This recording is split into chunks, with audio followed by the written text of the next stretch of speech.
Exit polls have given the NDA a clear majority.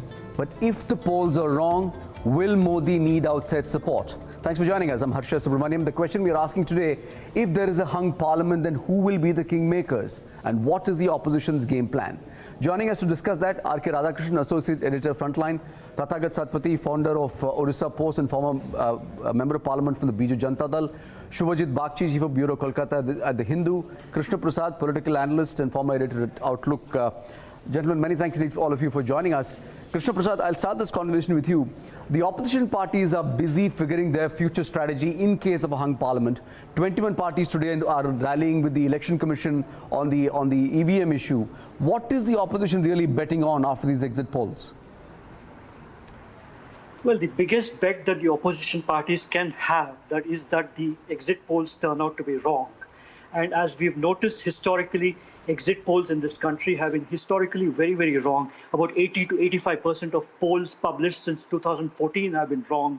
So I think the opposition party's biggest bet is that the polls are wrong and that the feeling that most of them got on the ground that things are really turning away from Mr. Narendra Modi towards, if not the Congress, at least to a bunch of parties, is something that they would hope will hold, day after tomorrow. I think so. Therefore, they are really being held up by hope. And of course, the fact that, there are so many big question marks about exit polls. So I think that is the key factor. And also the third and most important factor uniting all of these, 21 parties is the, collective urge to really see the end of Mr. Narendra Modi, which they have articulated for several months now. I think there has been no doubt whatsoever in the last few months that most of these parties, despite some amount of vacillation, have wanted to see Mr. Modi out. And I think you are seeing, therefore, a kind of a conglomeration of these efforts, the exit polls going wrong, the hope on the ground, the flurry of activity in terms of issues which are ranged against Mr. Modi in several states. So I think these are 3-4 reasons which they will be banking on very much. I just want to bring a list of people, possible kingmakers who could emerge in case the exit polls are wrong and there isn't a decisive mandate. The list would be as follows. Akhilesh Yadav of the Samajwadi Party, Mayawati of the BSP, Chandrababu Naidu from TDP, Jagan Reddy from YSR, Chandrasekhar Rao from the TRS, Mamata Banerjee from the Trinamool, Naveen Patnaik from Biju Janata Dal and MK Stalin of the DMK. Krishna Prasad, one more follow-up question to this, and this is specifically with respect to Mayawati and Akhilesh. How much of this non-BJP coalition, if I may loosely call it, is centered around Mayawati and Akhilesh doing well in UP?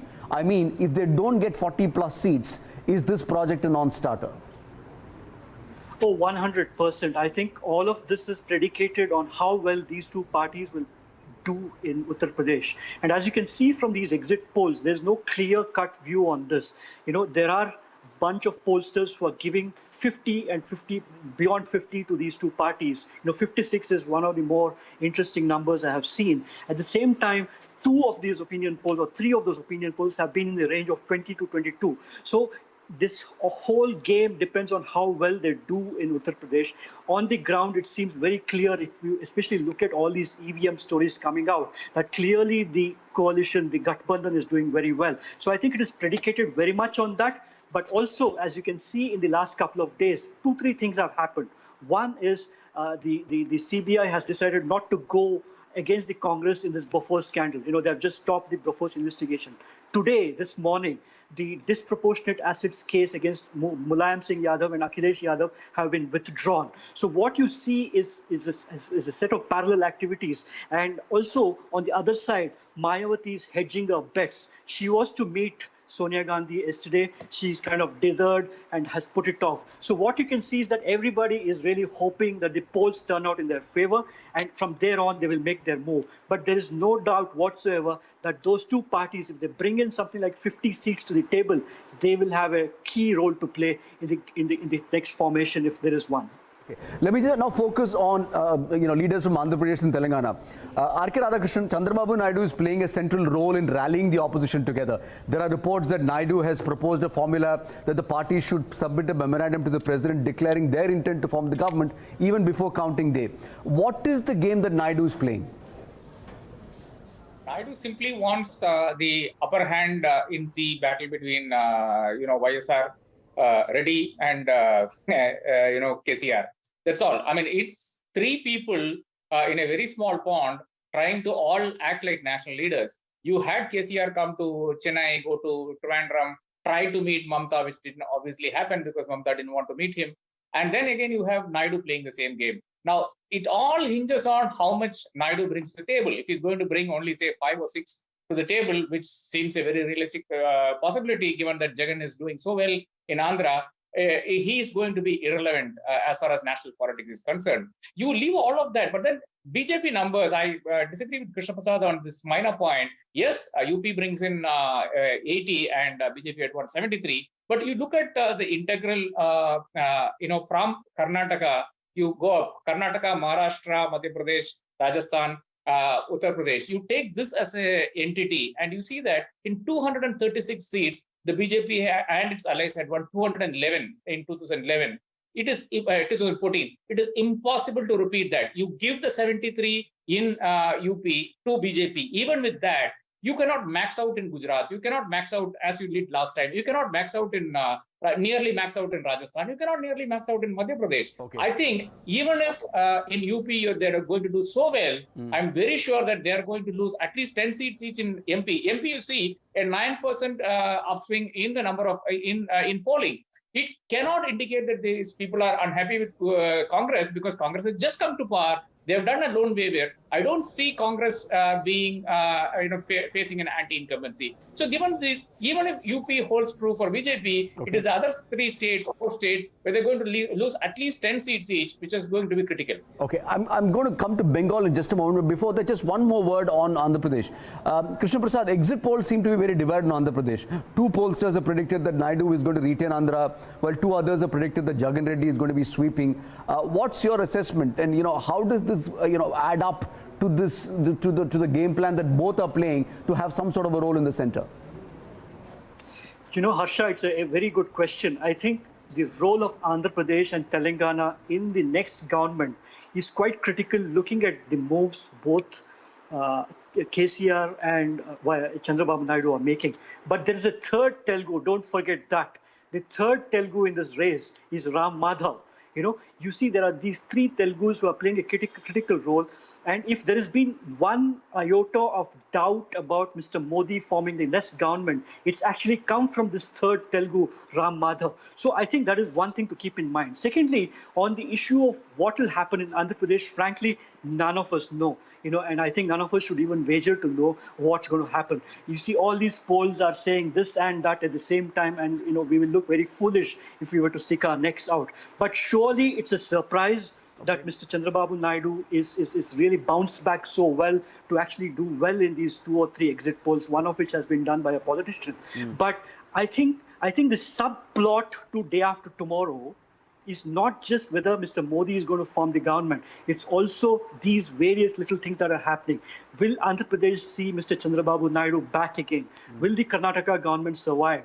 Will there be some action in West Bengal after this so-called anarchy that the Modi BJP has leveled? Sure. You see a fair few, and again, one last thing. Sure. Again, Uttar Pradesh, if for example, BJP loses, let's say, 50 seats in Uttar Pradesh and cannot even hold on to Gorakhpur, I have my doubts about Yogi Adityanath also.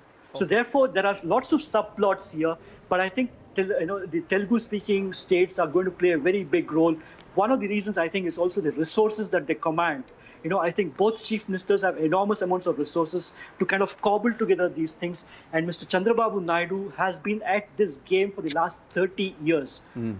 Here in my backyard, he played a key role in 1994 when his father-in-law's government was overthrown. And from that point, you've seen him play this role repeatedly. Okay. And I think you're seeing the same thing once again. Okay, let me bring one more subplot. Chandrababu Naidu has also met with Mamata Banerjee. Suvojit, Bagchi, this is a good time to bring you into this conversation. What do you think would be her game plan? What is the thinking in the Trinamool? The exit polls have revealed that the BJP may be getting many more seats than anticipated. And they've placed all their bets in Bengal from the point that Radhakrishnan was making to make up for the losses in UP. Well, of course, on basis of exit poll, we can never say that what are the number of seats that they're going to get. But what we see, of course, on ground is, yes, there is an increase, and I'm sure there will be a Okay, we seem to have lost that line with Suvojit. We'll come back to him in just a bit. I also have Tathagata Satpathy joining us on the phone line, and I want to talk about Orissa. Mr. Satpathy, thank you so much for joining in. What have you made of the BJP showing, at least as far as the exit polls are concerned? If a situation arises, would Naveen Patnaik be open to aligning with the NDA at the center, you would think? See, Naveen Patnaik has been blowing hot and cold with the BJP for the past few years. So I would not venture out as far as saying that whether he will support directly or not. But the claim that the BJP is making to get a certain number of a hefty sum of seats from the Orissa kitty. We have 21 Lok Sabha seats totally, and they are estimates saying anything between 14 to 18. I don't believe that. And secondly, this has been such an election where the average voter has gone absolutely quiet. They have not been forthcoming. So I don't know if this be the national scenario. I am not willing to accept the exit poll results because I don't think that is practical, or it doesn't seem. It has a similarity. If you see the various polls, the results, there is a kind of a similarity, like it has been worked out in one big office, and the figures have been upped someplace and brought down a little bit. It's been like an inch or two up and down. Okay. But it seems very, very similar. But in Orissa, I do not think the figure that the BJP is claiming, I do not feel they will get that. Okay. And as far as Naveen Patnaik is concerned, let us see. Time will tell. See, he will go by whoever promises the best for the state, I guess, for his own survival. Okay. So that. One quick question before I let you go, Mr. Satpathy. The trend that perhaps the people of Orissa have actually voted for Patnaik in the state and BJP or for Modi at the center, does that theory hold water? To a certain extent, I am unwilling to believe, because I have been fighting elections since 1990, and I have been seeing parliament elections since 1998. That was the first election that I won. And I am seeing this situation where simultaneously from 2004, we've been having simultaneous elections for assembly and for the Lok Sabha. When that India Shining election happened, Naveen Patnaik cut short his term by 1 year and went in for simultaneous polls. I have not seen this kind of a trend happening, and I believe it can happen. I am not willing to, I am not prepared to say that the voter is not conscious. They are conscious. But if there is that kind of a tacit understanding between the Biju Janata Dal and the Bharatiya Janata Party that you take this, I take that, then you have to admit that they have, worked out some mathematics which will be beyond democracy, beyond people, first. And secondly, I don't think the average voter will vote two ways in a large number. Okay. There might be some, but Sure. I am not prepared. I am willing to be proven wrong, Okay. but I am not willing to be party to the thought that they have voted two ways. One, first vote for parliament goes one way, second vote for the assembly goes another way. Okay. That is not in a large number. Okay. Mr. Satpathy, thank you so much indeed for joining us with your perspective. Okay, that's Orissa for you. Naveen Patnaik may be open to both sides. Suvojit, I'm going to come back to you to let you complete that point on Bengal. What is the thinking at the Trinamool at this juncture? So Trinamool, of course, cannot go ahead with BJP because, whatever happens, I mean, there is a conjecture here that they may as well go with BJP. They have to recalibrate their whole position. What has happened during the elections, we have seen both pitched their campaign, which was very shrill throughout the elections. But from this position, can they go back to their previous position, which they were aligned with BJP at one point in time, quite 15 years back? So can they do that? I don't think there's a possibility, because they will always have to keep in mind that there is a very strong anti-BJP vote bank in Bengal as of now, whatever BJP gets, and BJP, and if Trinamool indicates that they are moving towards the right, then that space will be taken over by the CPIM and the Congress, which you won't like. But one advantage, of course, there's a disadvantage of Trinamool Congress in this election, and that is primarily the kind of money that BJP has spent. This state has not ever seen that kind of money being spent in the elections. It's in, I don't know how many, definitely it's in hundreds of crores. But the clear advantage that as of now Trinamool Congress has is, there are 77,000 booths in Bengal, and nobody has mentioned this, that booth management is a very important thing in Bengal, and you need 10 young men, perhaps below 30, 35, to manage manage each and every booth, which means you need 770,000, 7.7 lakh young men to manage booths in Bengal. Now, which party has that to manage 77,000 booths? I don't think CPIM had that at one point in time, and this is a clear advantage of Trinamool Congress. But of course, the other disadvantage that they have, that is Sangh Parivar. Sangh Parivar has worked silently in Bengal for many, many years, and they spread their roots. And Trinamool, at this point, it doesn't know how to deal with it. So there are pluses and minuses, but end of it, I don't think there's any chance for Trinamool Congress to align with the right in this election. Okay, that brings it to my last state and last kingmaker potentially, MK Stalin in Tamil Nadu. Radhakrishnan, exit polls are predicting a clean sweep for the DMK. However, the Chief Minister of the state, Edappadi Palaniswamy, today seems confident of winning the by-polls as well as winning the parliamentary elections. Which way do you think this is swung? Very clearly, it's a DMK Congress sweep here. In 2014, you didn't need an exit poll to say that the BJP was winning. Likewise, you don't need an exit poll here in the state to say that the DMK Congress is winning. Having said that, the by-polls are a completely different cup of tea. It's easy to concentrate in small pockets in assembly segments and make somebody win. I expect that Edappadi will fall short of the number that he requires. He requires 11 to keep the government. I don't see that is primarily because though the paper will show that he has 113 members in the assembly, the halfway mark is 117.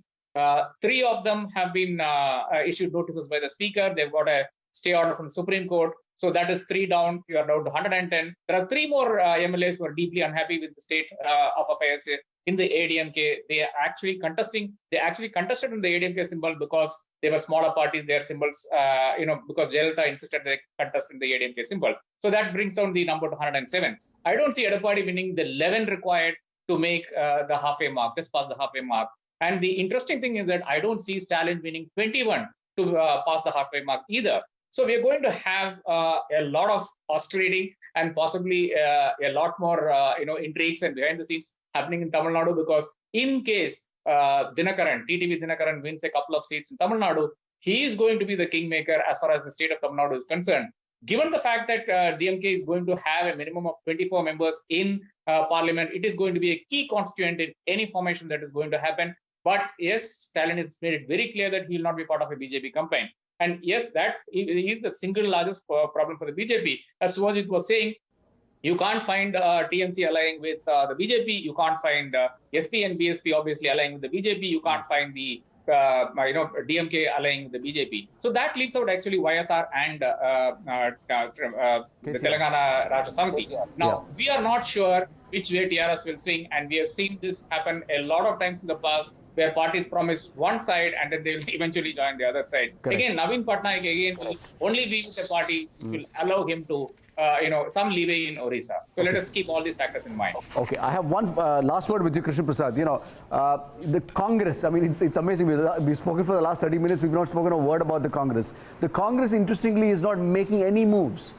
in forming any form of alliance, talking to people so far. If the UPA is considerably weakened, or if what would be the threshold for the Congress to be in the negotiating table, you would think? Harsha, I wouldn't quite buy this theory that the Congress is doing nothing at all. I think much of what you see is for optics and what you're seeing, on the outer surface. You can be sure that the Congress, which is, really invested heavily into this whole election in terms of thought, in terms of strategy, I think they would certainly be making their moves, and I would not be surprised if Chandrababu Naidu is also doing so on their behalf. I think these are possibilities we must entertain, and I don't think we should play into this theology that the Congress is a moribund, dead force that many people try to project, especially after this exit poll. I think that's a very simplistic view of the Congress, which is 130 years old. I think they know their onions a little. I think we should be a little more hopeful of that. That said, if you look at all these exit polls, once again, there's no clear number. In fact, I think the exit polls always come too early for the Jaipur Lit Fest. It's basically creative fiction, and they come too early for the Jaipur Lit Fest. But even if you assume that there is some truth in these exit polls, you still don't have a proper figure for either the BJP or for the Congress. Again, all of this is, a whole lot of, jugglery which is going on, a large number which is thrown in your face. But let's assume the Congress doubles what it had. Let it say it had 44. Let's assume it goes up to 60 or 70, something like that, sure. Which will be really, poor show despite all that they have done. But let's assume theoretically that they can just about manage to double this. Yeah. I still think they will play a key role in cementing this. I think the Congress has done very, very smart things. It suggested very clearly that it does not insist on the prime ministership. That's a very good signal to send to a Mayawati or to a Chandrasekhar Rao or to anybody you care, that they are not insisting on the prime ministership. The fact that the Congress has been, playing second fiddle to the JDS in Karnataka tells you that their whole strategy towards forming governments has changed. Right. It no longer wants to be in charge. So I think the Congress has sent good signals. Right. Despite provocative statements, Rahul Gandhi has not responded to many of those statements, even those made by Akhilesh Yadav or Mayawati or Mamta Banerjee. So I think the Congress has ensured that it will play a central figure. Right. If you looked at today's press conference, for one last point, if you looked at today's press conference, again, Ghulam Nabi Azad is the kind of figure who's a centralizing figure, has great experience in doing this. And I think, if they took out a petition to the Election Commission, the Congress would have played a key role. So I don't think we should be mistaken. The fact that Sonia Gandhi invited Mayawati to come, the fact that Sonia Gandhi publicly met many of these leaders like Chandrababu Naidu, etc., tells you that the Congress has been playing this game. What they have also done is they have not waited for May 23rd. That's a key mistake the Congress made earlier in states like Goa and Manipur, when it waited till the last day after the results to react. I think the Congress has done a lot of smart, subtle moves, not in your face. Sure. They've sent a nice, warm feeling, and I think the Congress will play a very big role. Okay, gentlemen, we'll have to leave it there. Krishna Prasad, RK, Radhakrishan, Suvojit, many thanks indeed for joining us with this perspective. Let's wait till Thursday, one more day to go when the results will be out. If you have been, thank you so much indeed for watching.